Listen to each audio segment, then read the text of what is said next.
Good evening, everybody. Welcome, welcome, welcome. We are back here.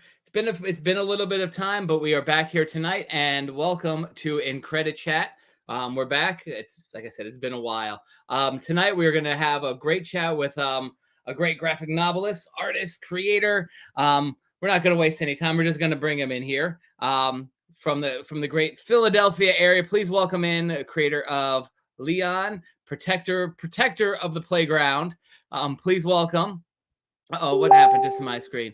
Please welcome Jamar Nicholas. Welcome, Jamar. Something happened over to my screen. Well, hello. Welcome. Hey, So Mike, yes, how are you?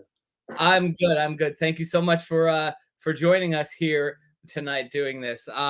So like I said, I was just introducing you to the great Philadelphia area. And again, we were talking before this. You've been in this business for a while. I think for those tuning in tonight, and we'll be watching this later on, I guess Yeah, let's introduce you. Tell us a little bit about yourself and how you got into this crazy world of comic books. sure. Thanks, Mike. Well, my name is Jamar Nicholas. I'm a cartoonist. Over the past, I'll say almost 10, 15 years, I've been doing graphic novels. And most recently, I began partnering with Scholastic in the graphics imprint to bring you Leon the Extraordinary, my new series at Scholastic. Oh, look at that with There the he sketch. There's Look Leon. at that. 10 years ago. 10 Wow, years ago. that's from 2013. That's great. And it's funny. It's funny, Mike, that people will ask me things like, "Oh, is this your first book, or did you just think of Leon like last week?" I'm like, "No." But yeah, I've been in comics creating content since 19. This is my 25th year in the business, I think. As I started self-publishing in 97 or 98, give or take a couple of months. And I've kind of touched on so many different aspects of the business, from self-publishing to doing early web comics, to kind of being at the beginning of the forum era of the internet. Before Google and all the search engines, it was kind of like tiny little tribes of people on the internet trying to just find people like them, uh, which kind of turned into me networking in a different way, and just for the most part doing my own projects. So it's Mhm. really cool to now be at this space where I'm doing graphic novels for my own creation at this really high level. But there's been a lot of space in between. Um, Probably one of the biggest things at maybe in my early career that I got known for was I was doing a web comic for Kevin Smith, the film director. And Yeah. Kevin looks great now. I don't know if you've seen Kevin lately. He had some health Why- scares a couple of years ago. He's like all like He, he you know he's an inspiration, I think. I mean, like, you see how he looks in Jay and Silent Bob, and you see him now. Like yeah. I want to achieve Yeah, that myself. yeah, I'm really proud of Kevin. But I think it was 2002, and I started doing Detective Boogaloo Hip Hop Cop on Mhm. moviepoopshoot.com. So it was a View Askew thing, and I think I was the Friday strip, and Mhm. that. I don't want to say those early web comics because there were things popping like Penny Arcade and Mhm. PvP and things like that.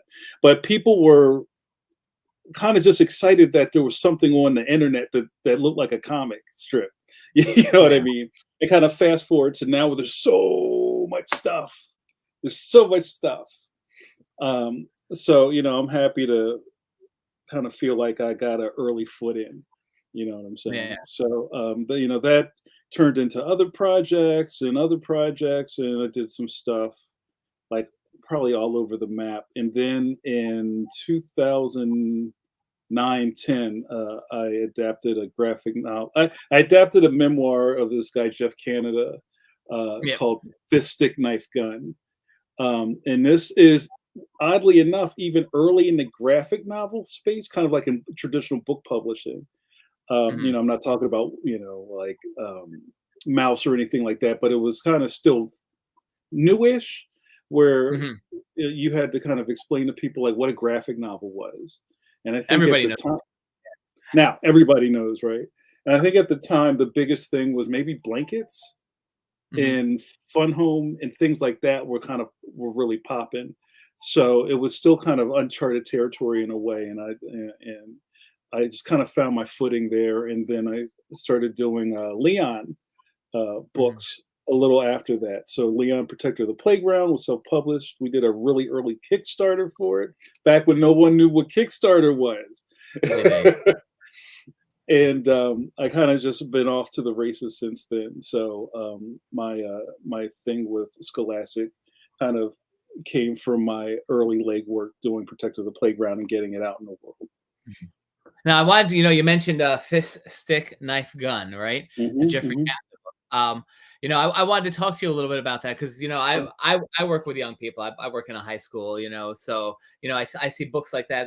There's another great book, Yummy. I don't know if you're familiar with that one. Yeah, yeah, yummy. Yeah, it was a story of a South Side Shorty or something Yep, like that, yep, right? yep, Yeah, yep, yep, it was yep. a great So book. Hmm. so like these really true stories, and just really have an impact on the young people who read them. And I mean, Yeah, certainly for those kids who grow up in the inner city or have family in the inner city that know that atmosphere, but then also for the folks in the suburbs who read that and hear these stories of like these young people. What drove you to fist, stick, knife, gun? How did you get involved with that? You're working with Kevin Smith, and now all of a sudden you're doing like this really serious thing. You won some awards for it too, which is cool. But what? yeah, yeah, yeah. So probably the genesis of that partnership came from uh, kind of like there was kind of like the dark days of it was like it was a little while after 9/11, and I've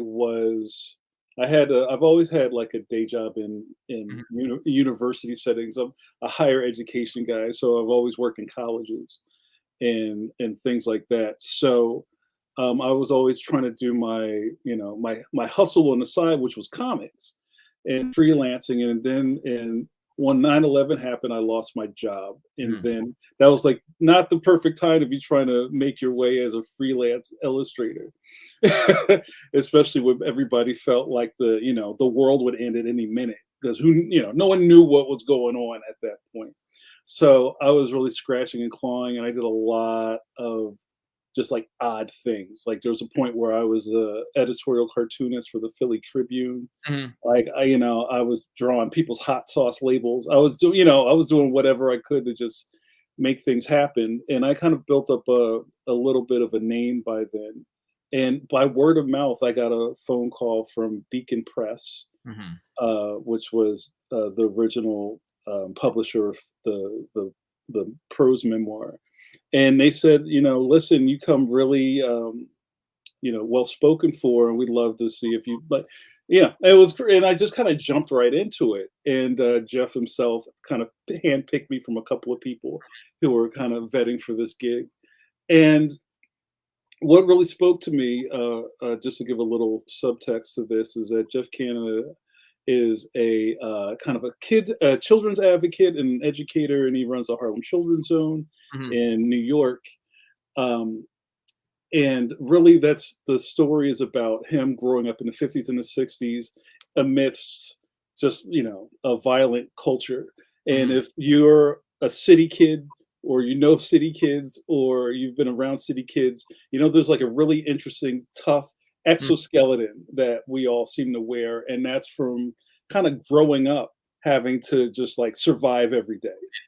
And a lot of that comes with rules of engagement. Like if you live on a block with other kids, you have to come outside. That's the first thing. It's a whole different culture now, you know Yeah. what I mean? But then it was like, if you stayed in the house, like up under your parents, then you were kind of like a coward, and you need to come outside and face the other Prove children. yourself. You got to prove yourself. And a lot of that had to do with fighting. Even if you're not a fighter, if you're not a tough kid, it doesn't matter. They will toughen you up.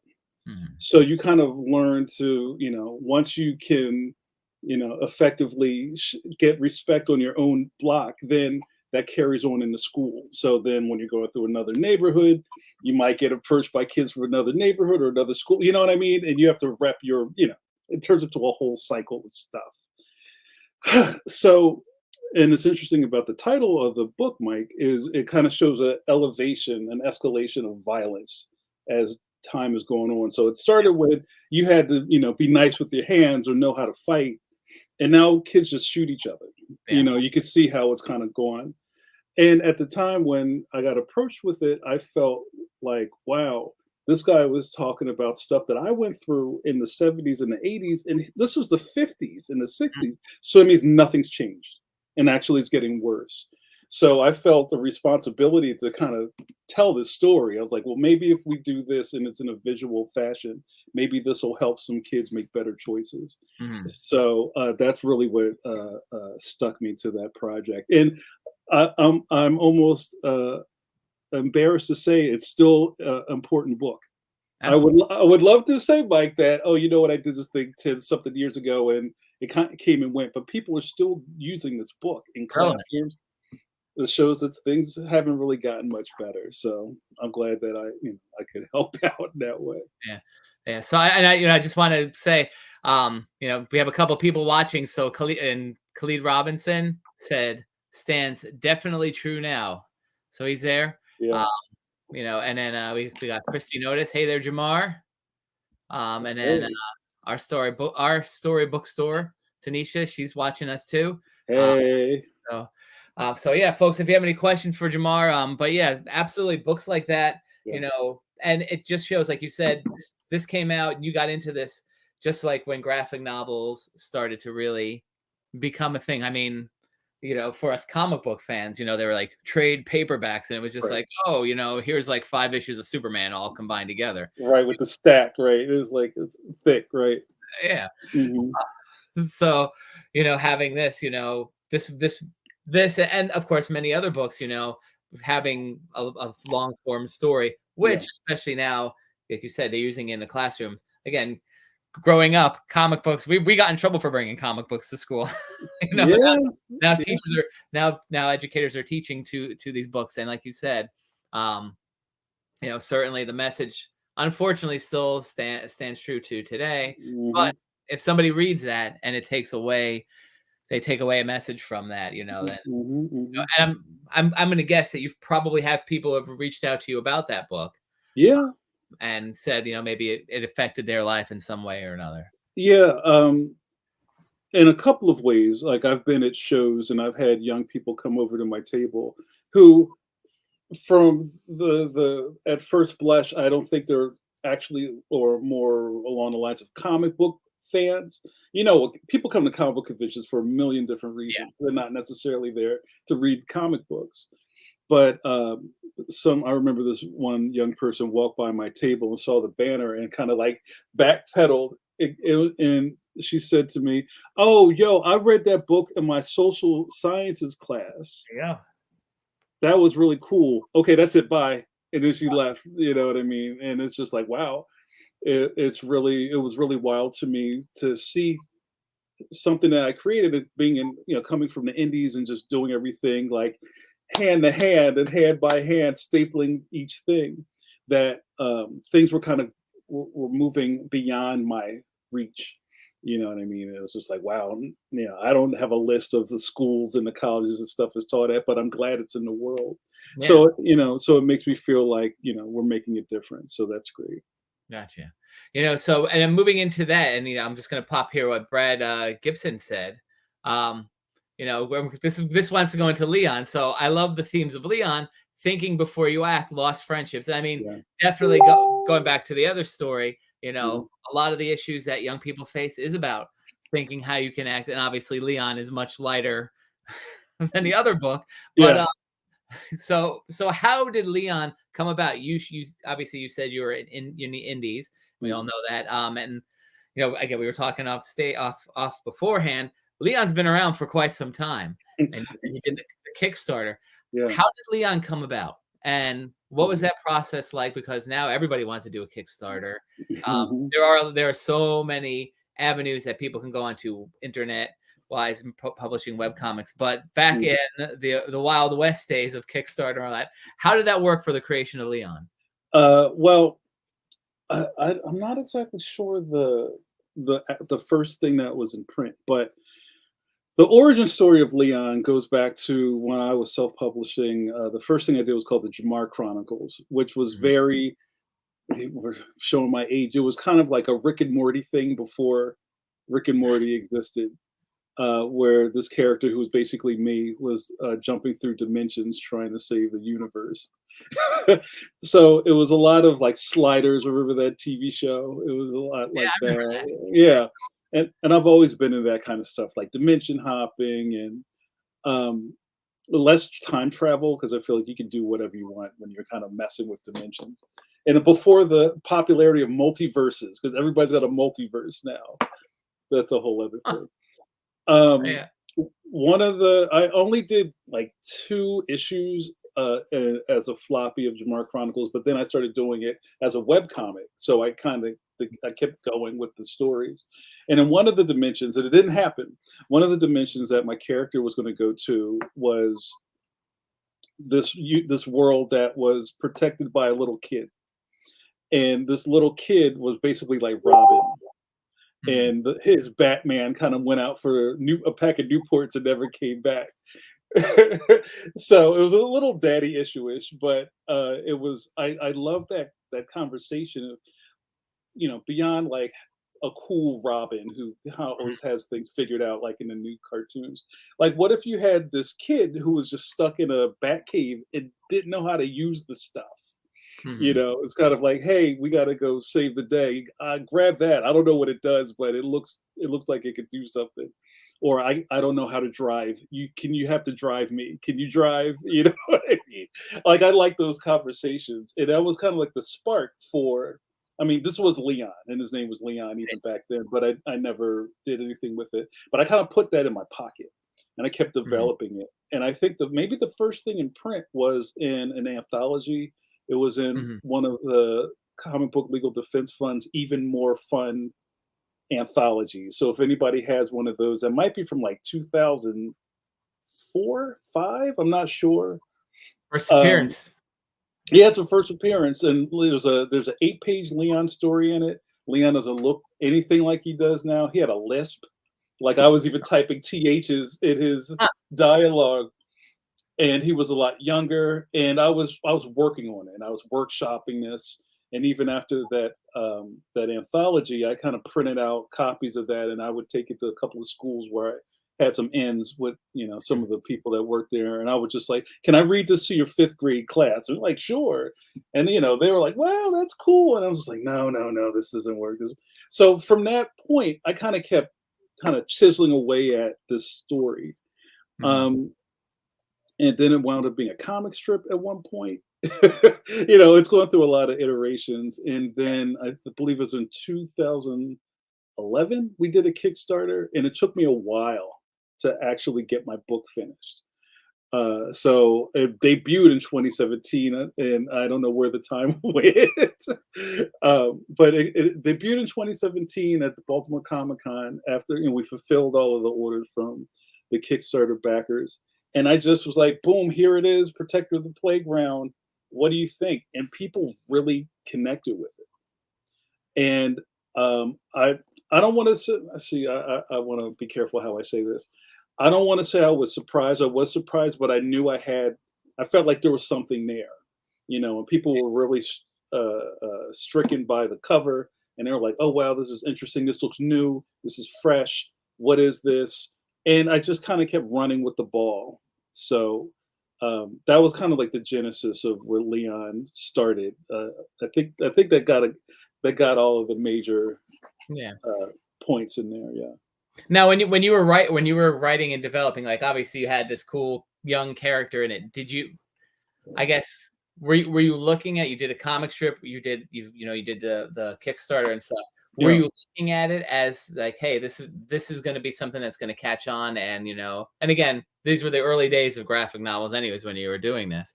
Like, would you have thought the original thing was that okay, this is going to be for like that, like maybe like third grade to like Yeah. seventh grade audience as you were writing it? Yeah, well, I thought I had a couple of really strong thoughts. One of the strong thoughts was I didn't want to just make a comic book kind of catered at the general comic book audience who was already bored with superhero comics at that point in time. Yeah. And at the time when I was really working on Leon, there was a little bit of a kickback in the culture, where Mhm. that's when Kick Ass was out, Yep. and all that kind of like, we're sick of these regular heroes. Let's bloody them up. Let's have this kid get the crap knocked out of him and his teeth broken. And it was almost like there was a period of hyper violence Mhm. in comics. So not that it all just kind of happened at the same time. I was like, well, what if we do a kid that doesn't want to fight? Because a lot of this stems from after I finished with Fist Stick Knife Gun, and I kind of entertained some offers. After that was over, I was I was going into this new avenue, Mike, where people were like, oh, well, you did this. You want to do another adaptation of something, or we have this, or here's somebody else's story. Do you want to adapt that? And I saw like there was like a fork. It's like you could keep doing these things and drawing these other people's stories, or maybe this is the time you do your own thing again. Now, can I ask, were those stories, were they along the same lines of the other book too, or was it Uh, just yeah, yeah. I mean, like I auditioned for, and I don't even know if it connected, but I know I tried to audition for March when that came out. Like that Mhm. was all around the same time. Gotcha. And there were a couple other things that other people wound up drawing, and they wound up being really successful, and I'm happy for them. But there was a definite lane that was opening up there. Gotcha. And one of my good friends said to me at one point, it was like, you know what? I think you might have something here with Leon, because it's so not what is happening right now. It's almost, everybody's going right, but you're going to go left, Yeah. and I didn't really look at it like that. Like I wasn't trend chasing or looking at the abacus. I was just kind of like, this is going back to the violence thing, is like, I would love to stand in front of a bunch of kids and give them a book that didn't have people solving their problems by getting punched in the face. Mhm. The proof No. is in the proof is in the pudding, looking at Fist Stick Knife Gun and generations of people who were just like in bad spaces from their environment. And it's like, what would it be like to be a hero, but and not being corny either, but could you be a hero and solve your problems without punching people through walls? Because that's what superheroes do. Yeah. So it turned into a little bit of a duty for me. Like, how can I challenge myself to tell these stories with a kid who's trying to just be a better person? Mhm. I hope I didn't lose your question in there. No, no, no, no, because it's the evolution, and and especially because what I don't even know what, and I work in education because Yeah. it's not necessarily elementary and it's not young adult. It's that Oh, definitely middle grade. Yeah, it's middle grade. grade. I Right. forget what they call it from the Yeah. like bookstore terms, but it's that middle grade thing. So Yeah. it's creating something positive, and I mean, kids have they see, on everything like you said, kick ass and stuff. People are getting punched and shot and stabbed, and you Mm-hmm. know, and here you have this kid who, like you said, is just trying to be a better person. Hmm. And there are kids that probably again seen that, and you've come up to you and said, this kid reminds me of me or a friend of mine. I Right. think that's Yeah. probably one of the big takeaways that you probably get from that too, is something in Leon speaks to the different kids that reads them. Yeah. And I try to really, in the books, find a place where, uh, if I was 10 and 11, Mhm. you know, how would I take this material, or can I even connect to my inner child when I was that age? And I've been talking a lot about this lately, and talking to adults about this. It said, I feel like we really give kids a disadvantage, because we all grew up, Mike. I'm sure you remember we grew up in an era of being seen and not heard. Yeah. You know what, boy, go over there, sit down, and be quiet. And that's kind of the end of Tom your McGraw watched that TV show. yeah, turtle to TV.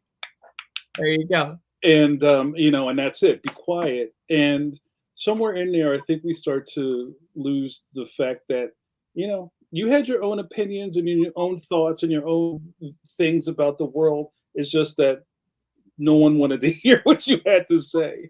So I think as adults, we kind of forget that part of being a kid and Mhm. just, like, oh, well, my kid's, not advanced enough to read that, or he won't understand, or blah, blah, blah. Like, no, you still probably always read stuff that was older than you. And, even comic books were more advanced than, a third grader should be reading. Like, I'm sure we all have crazy vocabularies from comic books, you I, know?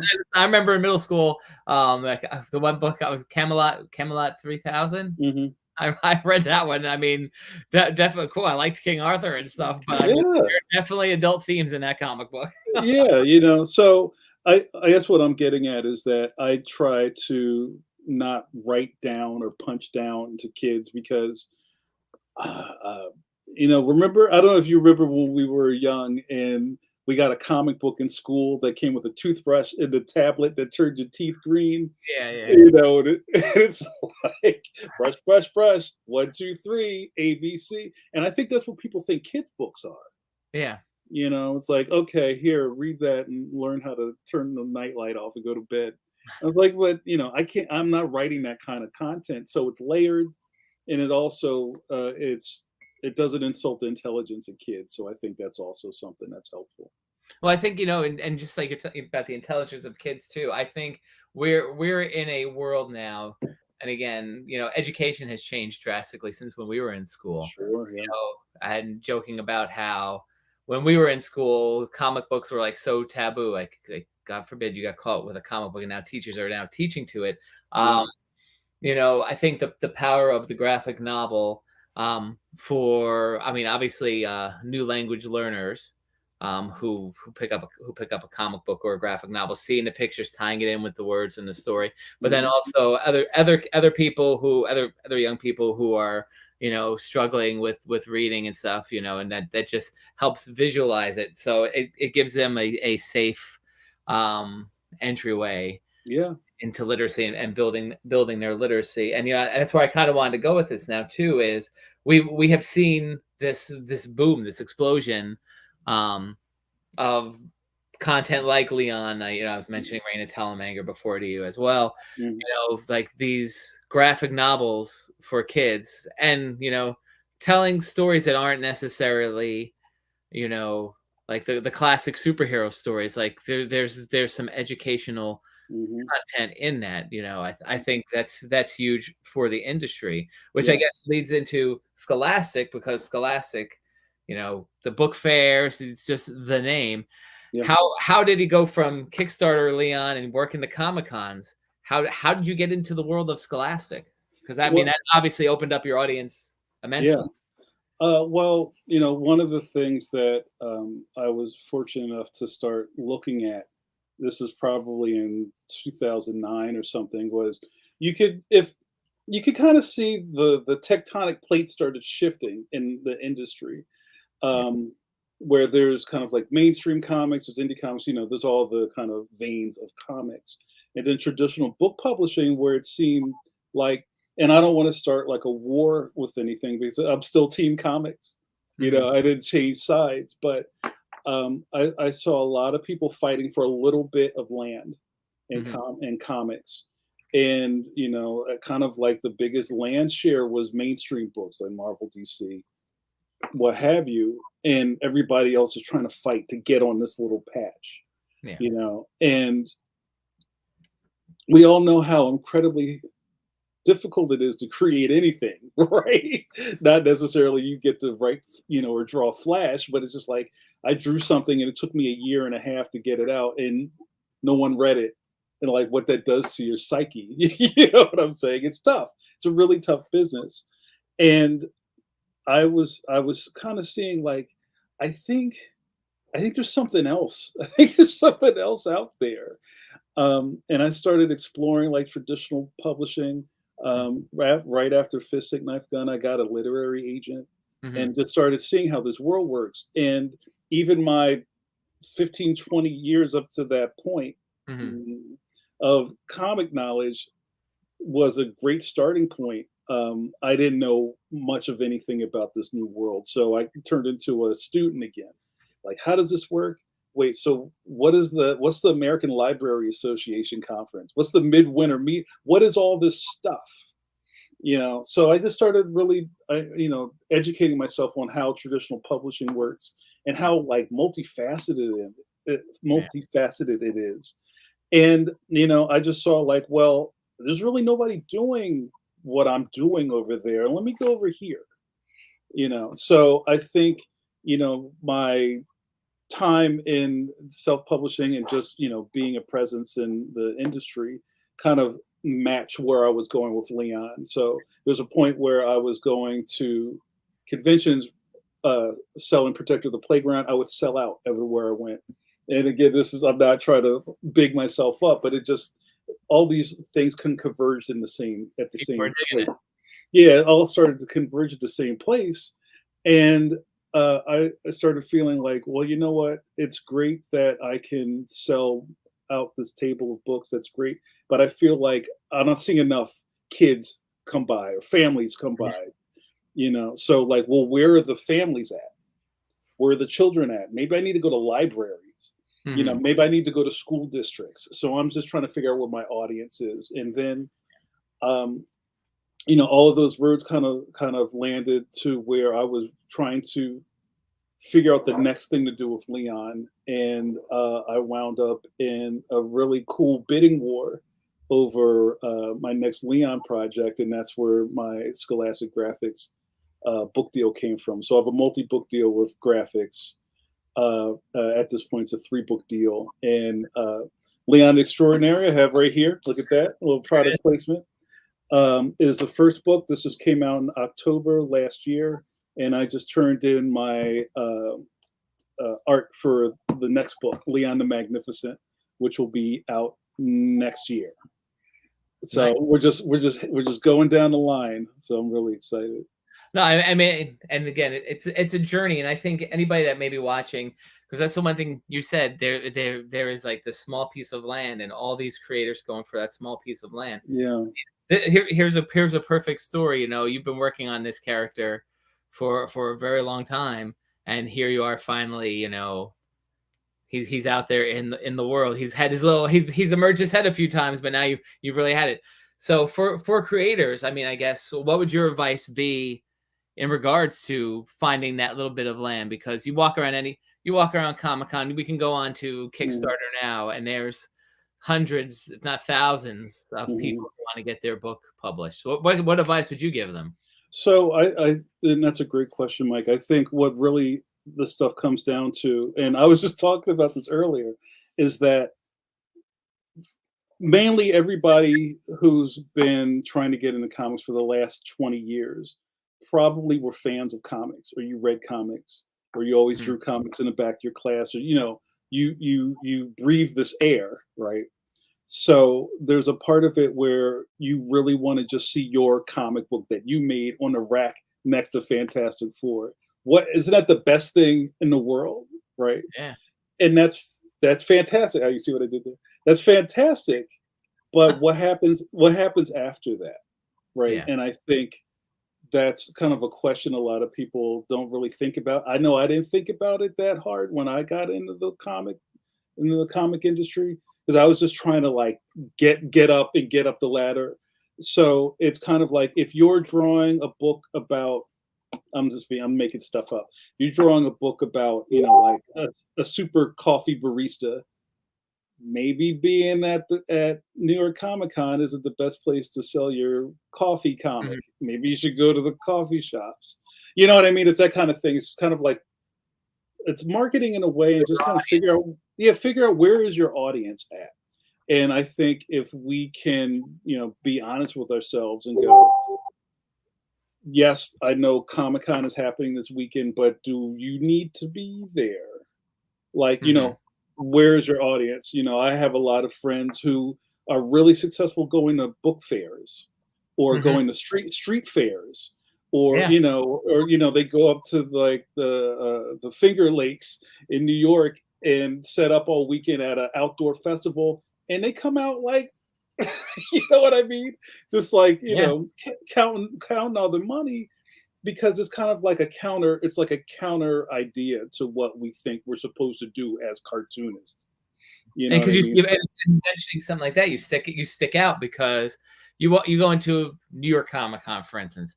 How many people are trying to hawk their artwork or their new Right, books? And right, let's see. And you go to a New York Comic Con, are there people there for the comic books? Of course, but the people are there for like the Funko Pops and the celebrities, and that's where they're sure, putting their money. They may buy right, one or two cool comics or whatever. They'll buy their CGC books, but you want to right, go someplace like that where you stand out. Like I think that's right. fantastic, like a library or a street fair or a festival, because people then take notice. Yeah, like, oh, who's this person doing this thing that no one else is doing? And again, I'm not anti anything. It's just kind of like, it depends on your content, it depends on your audience, who you're trying to reach. And it's not necessarily just because there's a thing happening in your town on the 13th that you need to be at it. You know what Yeah. I'm saying? So there's a lot of market research I think people have to do. Even when I was just starting out, I remember I went to San Diego Comic Con. It was maybe it was 2000, Hmm. just because I think that's where you're supposed to go. And I just went doing recon. Like, I didn't have a table, I didn't have anything. I showed up there and I was figuring out how this stuff works. Yeah. Okay, the artist alley, who gets that? Oh, there's a waiting list. Oh, okay. But then these people over here. And I wasn't there like buying posters. Like, I was trying to figure out the matrix, you know what I'm saying? So I think if you can kind of put aside your fandom of being in the aquarium with everybody else and figure out exactly what you want to accomplish, it shouldn't be that difficult, but it takes a lot of work. Yeah. And and then, you're mentioning even that part of it, and then the social media aspect that we're in now, Mm-hmm. especially again, you were at the beginning days of Kickstarter. If you're doing a Kickstarter now, like, that is hard work.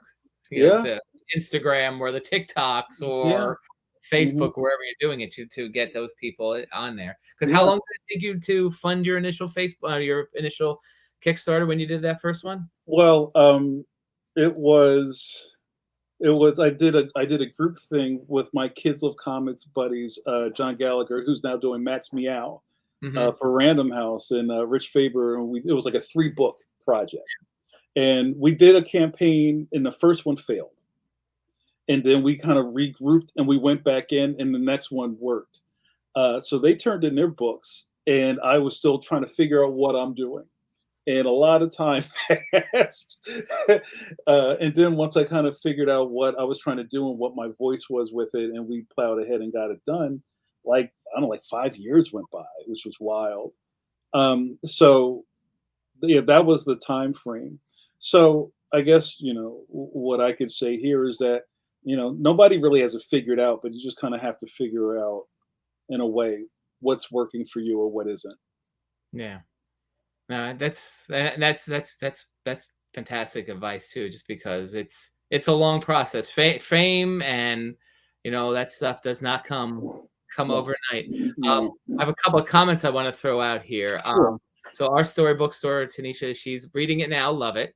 Thank you. And here's a really good question. This is from DJ Bob. If you guys watch the DJ Bob show, that's another podcast. He has a lot of cool guests. Jamar, you should go on to DJ Bob's show too. But What up? what does diversity and inclusion mean to you? That's a good question. That's a great question, Bob. Thanks for asking that. We live in a world where everybody, for the most part, looks different than the person standing next to them. So, me as a black person, I live in this world too. So, it's a matter of fact that the things that I draw kind of mirror my worldview. So beyond one character, almost all of my characters I've created for my own projects have been black people. Hmm. Um, and no agenda there. It's just, they're black people. And I know for maybe a giant part of time that I've been in the industry, that shakes some people the wrong way. Hmm.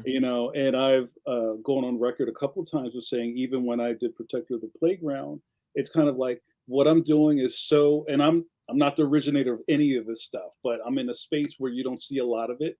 Yeah. So uh, coming as a fan with your comic book dollar, it's like I'm here for Batman, and that's not Batman. So the title of my book should just be not Batman. Hmm. You know what I mean? And then on top of it, you put a character that's brown on it, and then like, what does that do to you at first blush? So there's a lot of boxes that you have to kind of uncheck to want to pick that up. You know what I mean? I'm really happy to say in 2023, a lot of that stuff is eroding. I'm not saying it's fixed, but there's a lot more places where people are accepting this material. They're Hmm. introducing it to people just because, like, wow, this is fresh. I'm going to give this to the kid down the street, or I'm going to take it home and read it, or I'll bring it to my family who doesn't look like this kid, and maybe we'll learn something. And that's really great. So I think the more you have creators coming from diverse backgrounds with different stories to tell, and giving it to the masses, and you, without thinking twice about it, give it a chance. I think that is a really good conversation to start and have continuing. So I'm just glad that I can be a part of that conversation. Yeah, nice. And so Tanisha just wrote too. Representation is so important, Mhm. and absolutely. And I mean, just like you were saying too, from the first book that you did, you know, and again, not we know the world that we live in, and you Yeah, know the way things get hyped up. yeah. That other book, that's the kind of stories that people expect to hear Hmm. coming, or for lack of a better term, coming out of the hood. You know, coming out of the inner city. Oh yeah, they're punching, there's gang violence. That's what people want, and then to have something like Leon, which is positive, and you know, What a shock, right? mm, And it's not all bad. no, You know. and here's the thing, and you know, I'm part of um, a narrative that is against what some people call struggle stories, Hmm. or like, you know, it's like pain stories. You know, I really don't want to read another story about somebody, you know, being oppressed. And there's parts of me that is really concerned about who these stories are for. Like, Hmm. who is the story for? Who's supposed to be reading this? I don't know if it's for me. Maybe it's for you. But you know, that's very cloudy to me. You know, so even like Black History Month was just passed last month. I was very busy last month. I just have to say that. You know, I think it's great that you can turn and see things that aren't, you know, who invented this, or who sang this first, or who got hit with a hose. I'm all about, you know, making sure that history is reported, you know, Yeah. accurately, and that people know the history of this country. So what I have is a kid who's black. That's it. You know what I'm Yeah. saying? And I think those stories need to be heard. It's like normalizing everyday people, and Hmm. you know, and I think that those are underrepresented stories. We need more of that. Yeah. Absolutely. And Tanisha just wrote, "We have to help build confidence in all children." You know, Hmm. and that's really what it comes down to. You Hmm. know, and again, it's those positive messages. It doesn't matter what, you know, what you look like, shape, size, religion, gender, Hmm. whatever. You know, it's just that, you know, Hmm. that Hmm. positivity. You know, we're all individuals regardless. And one other thing, Mike, I wanted to say to that is, as people ask me a lot about, like, oh well, you know, who is this book for? Like, people say that to me, who is this for? Not like what grade is this, but like, who am I supposed to give this book to? And probably the easy creator answer is, I want everybody to read my stuff, because I do, right? I think we all do.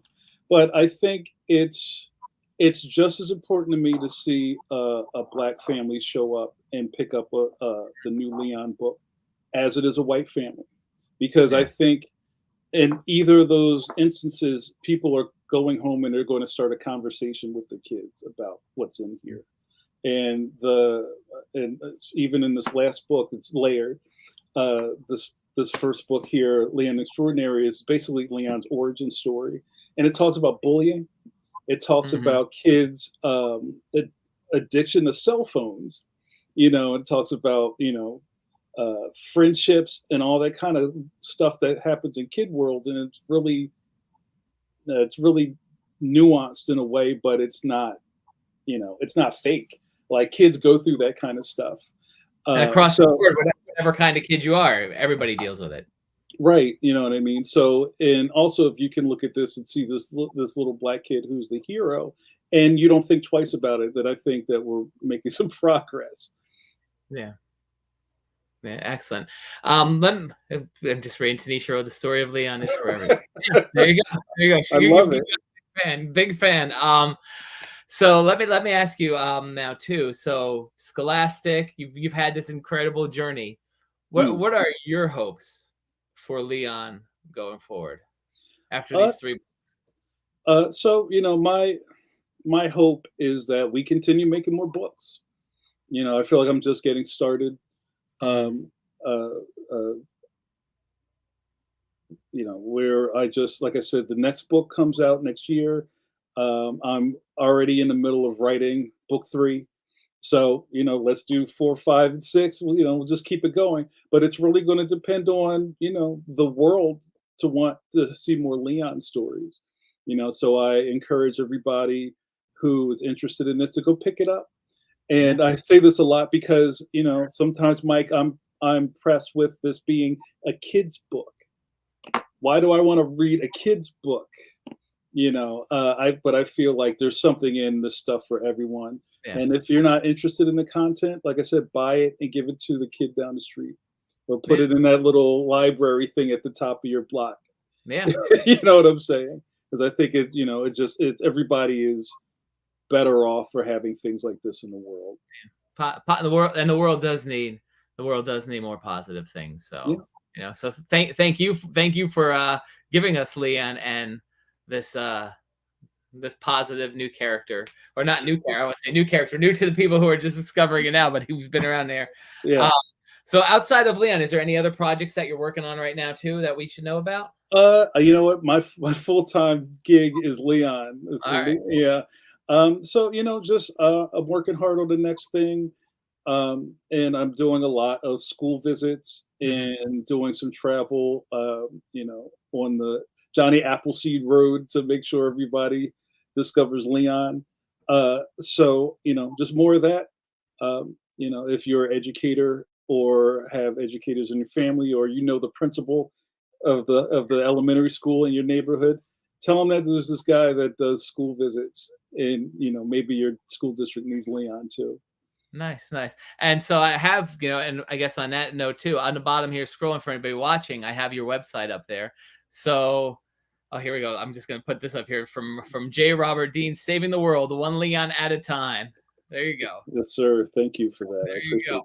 That. So if people do want to get in contact with you, I guess this is the best way. Instagram, Facebook, all that stuff too. They can hit you up there. Yeah. So my Twitter is at Jamar Nicholas, one word. My Instagram, which just got nuked last year, and I had to start over, Mike. That's so painful. It's my new Instagram handle is Jamar_Nicholas_cartoonist. Okay. So follow me there too. Got you. So yeah. So Jamar, this was awesome tonight. I hope we got some new fans tonight. Yeah, this is great. The world. I think that was Saving the World one Leon at a time, and a story Leon for everyone. I mean, what more could you possibly want? Go out there. The book's on Amazon, Barnes and Noble. If you guys have kids, it's part of the book fair, so get it there. I'm sure in those cool paper whatever ads that you get to order, I'm sure he's in there too. It's even in Costco, so go pick it up. In Costco too. Oh my God. Well, yeah. There you go. So you can buy a bag of like broccoli, a case of water, and Leon, what more do you want? I know that's one-stop shopping right there. I love it. So, good. And Tanisha said she's going to add that into her bookstore as a book that people can order too. Thank you so much. Tanisha, I sent you a message elsewhere too, so just pop onto that in a sec. Yeah. So Jamar, awesome. Thank you so much for doing this, guys. Check out Leon. Buy the book. Buy the next 2 books. Maybe we'll get an animated series, Netflix. If you're watching, let's do a Netflix of Leon, right? I'd entertain that. Yeah. I'm sure, right? Okay. So Jamar, thank you so much. If you just want to hang out backstage for a second. Sure. Everybody, thank you for tuning into IncrediChat. Once again, thank you so much, Jamar Nicholas. And yeah, get that book, folks. Have a good night, everybody. Take care.